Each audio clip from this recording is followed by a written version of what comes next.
E aí, o demônio é real, sim ou não? Pois bem, vamos dar continuidade à leitura e comentário do livro A Fé Explicada do Padre Léo John 13. E eu estou aqui na segunda aula sobre esse tema e provavelmente terá ainda a terceira aula.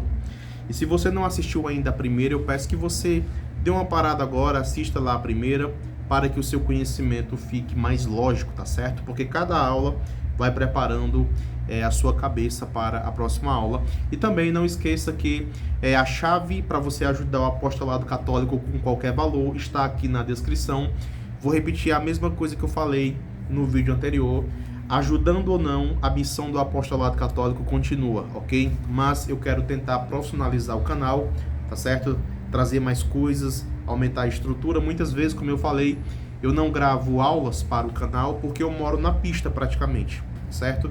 E o barulho do ônibus sai aqui, o barulho de uma oficina que tem aqui sai todo aqui, o barulho da música. E eu queria tentar consertar esses problemas, tá certo? Então, caso você queira contribuir com qualquer valor, fique à vontade. Repito, ajudando ou não, a missão do apostolado católico vai continuar. Então preste bem atenção. O que Deus faz, ele não desfaz. O que Deus dá, ele não tira. Ele deu aos anjos inteligência e poder de ordem superior e não os revoga, nem mesmo no caso dos anjos rebeldes. Então esta é uma afirmação muito importante que nós temos que entender. Os anjos rebeldes, tá, que tornaram-se demônios, eles continuam tendo todo o poder, toda a inteligência e sabedoria, tá, que os anjos bons, tá? Na verdade, não é a mesma coisa exatamente que os anjos bons, é que eles não perderam. Aquilo que Deus deu a eles, Deus não tirou, tá certo? Óbvio que tem anjos, tá certo, bons, que são superiores aos demônios. Isso aqui não tem nem discussão. Se um simples ser humano pode induzir-nos a pecar, se um companheiro pode dizer, vem cá José, vamos sair de farra esta noite, se uma vizinha pode dizer, por que você não experimenta tal e tal método anticoncepcional, né? Você também tem o direito de descansar e de não ter mais filhos por algum tempo. Então veja, se os vizinhos, se os demônios humanos podem ter essas ideias, né? O demônio pode dizê-lo com muito mais poder de convicção, colocando-nos, né, perante tentações sutis e muito menos claras. Então veja, se os seres humanos eles têm essa inteligência para induzir as pessoas, imagina os demônios que são mais inteligentes. Então as tentações e seduções demoníacas são mais sutis. Você não percebe. E normalmente você não percebe, tá certo? Veja, porém, por mais inteligente que o demônio seja, ele não pode nos fazer pecar, tá? Não há poder na terra ou no inferno que nos possa obrigar a pecar. O que nos separa do amor de Deus? O pecado. E quem nos separará do amor de Deus? Nada, tá? Nem a mentira, nem a inveja, nem o engano, nem a morte, nem a nudez. Agora, a mentira, o engano, a inveja, quando não somos nós quem a praticamos, tá? Nem o anjo, nem a espada, nem a frio, nem a nudez, nem as potestades, nada pode nos separar do amor de Deus. A não ser eu, a não ser você, tá certo? Não há poder na terra ou no inferno que nos possa obrigar a pecar. Sempre temos o nosso livre-arbítrio. Sempre nos fica a capacidade de escolher. E essa decisão, ninguém a pode impor-nos. José pode dizer não ao companheiro que lhe propôs a noite de farra. Rosa pode dizer não à vizinha que lhe recomendou o anticoncepcional. E todas as tentações que o demônio possa apresentar-nos ao nosso caminho, por mais fortes que sejam, podem ser repelidas com a mesma firmeza. Não há pecado a não ser que e até que a nossa vontade se afaste de Deus e escolha um bem inferior ao seu lugar. Então o demônio, ele nos tenta, ele nos oferece, mas ele não pode nos fazer pecar. Então veja, a tentação é real, mas a culpa não é dele. Ele pode ser culpado por outros motivos e de outra maneira, mas a culpa do Mártirson pecar é do Mártirson. Tá certo? Vamos continuar. Ninguém jamais poderá dizer de verdade, pequei porque não pude evitá-lo. Essa é uma afirmação forte, né? Então veja, Você pode estar pensando, então quer dizer que não tem jeito mesmo? Então eu vou morrer pecando? Não. Você vai perseverando. Você vai pecar, vai buscar a conversão, vai pecar de novo, vai buscar de novo e vai melhorando. Praticando virtudes, tá certo? Praticando a fé, vai se aperfeiçoando, vai se configurando a Cristo. E quando você menos perceber, vai ter algumas coisinhas que você cometeu durante 10 anos e agora não comete mais. E tem outra coisinha que você cometia muito e agora não comete mais. Tem aquele pecado que vivia te derrubando, pecado grave, agora você não comete mais. Tá perfeito? Não, mas vai continuar perseverando, porque aquele que perseverar até o fim, ele será salvo. É evidente que nem todas as tentações vêm do diabo. Muitas vêm do mundo que nos rodeia, até de amigos e conhecidos, como no exemplo anterior.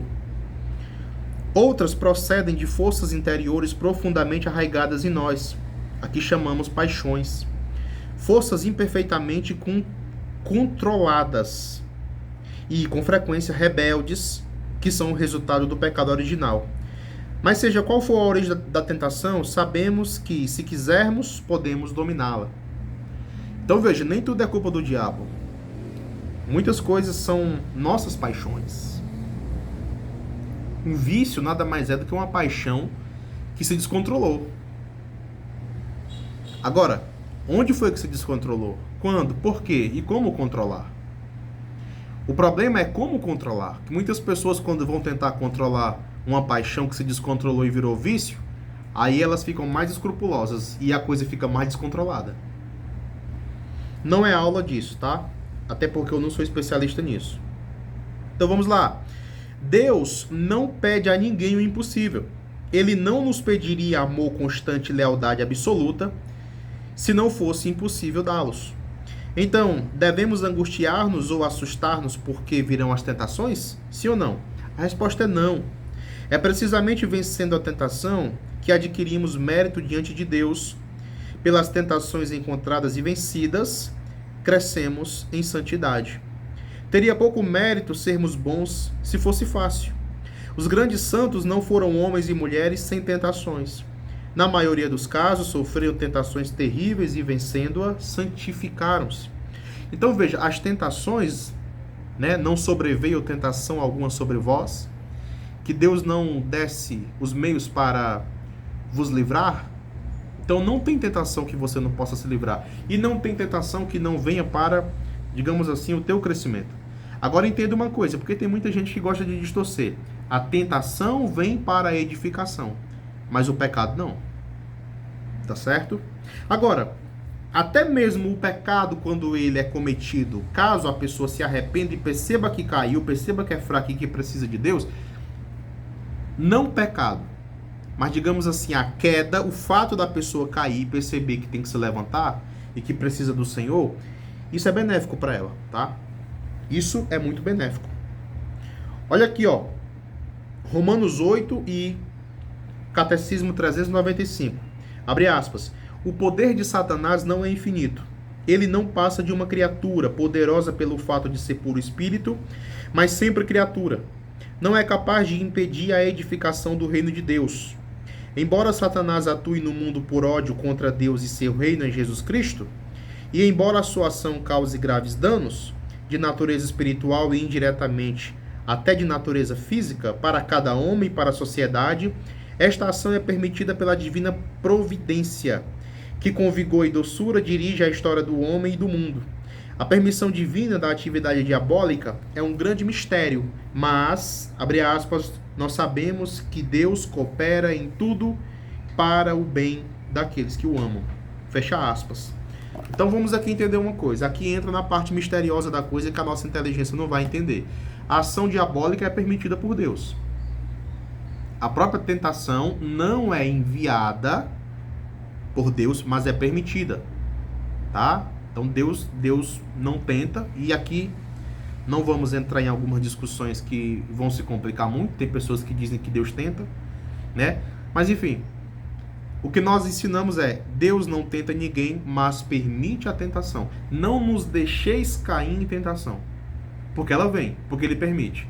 Perceba que o Senhor não pede que eles sejam livrados do ato de serem tentados. O Senhor pede para serem livrados da tentação, né? Da queda, tá? Então existe o ato de ser tentado e existe o ato de cair.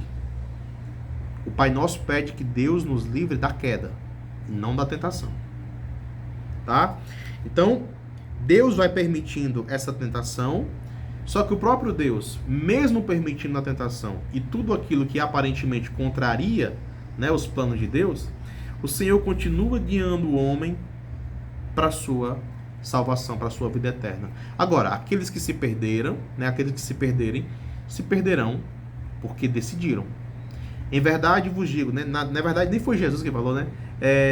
Deus quer que todos os homens se salvem e cheguem ao conhecimento da verdade. Então, Deus quer a salvação de todos. Deus está trabalhando para a salvação de todos. Agora, a salvação não é arbitrária. A condenação também não. Tá certo? Então vamos lá, vamos continuar aqui.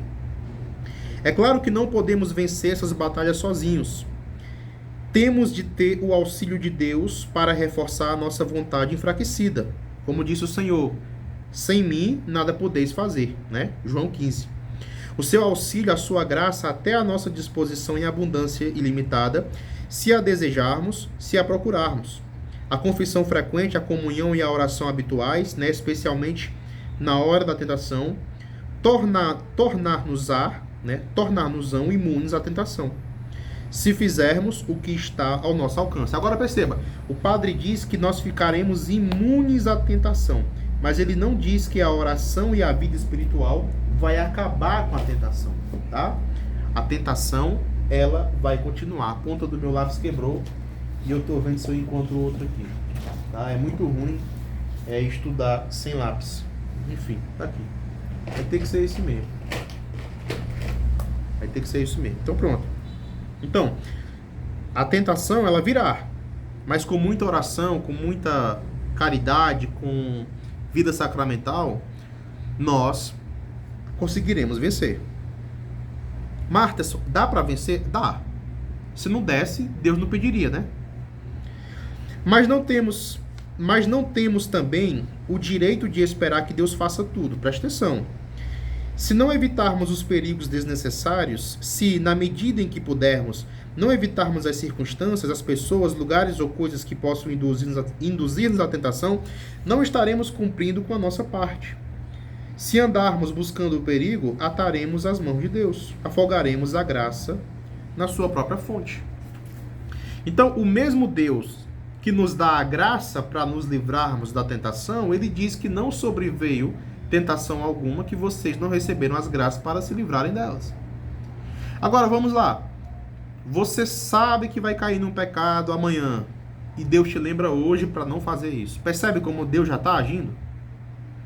Deus já está dizendo, olha, não vá para aquele lugar, não vá se encontrar com aquela pessoa, não faça isso, não coma isso, não beba isso. Então, o Espírito Santo de Deus, ele já age, tá certo? O Espírito Santo Divino, ele age te mostrando o que fazer e o que não fazer. Isso já é a ação de Deus. E mesmo assim, muitas vezes a pessoa se coloca nessas situações e depois se pergunta por que Deus não agiu. Deus agiu. Acontece que muitas vezes o cristão espera que a ação de Deus seja uma intervenção na hora do pecado. E que muitas vezes é uma intervenção muito antes do pecado. Quem sabe até um mês antes, uma semana antes e por aí vai. Ou pode ser na hora também, tá? Então, onde é que nós estamos aqui? Nós estamos aqui com 14 minutos, tá certo? E vamos finalizar essa aula na próxima aula, tudo bem? Professor, 3 aulas, termine logo. Não, melhor na próxima aula para não ficar uma coisa tão cansativa. Se inscreva no canal, ative as notificações e vamos estudar juntos. Abraço!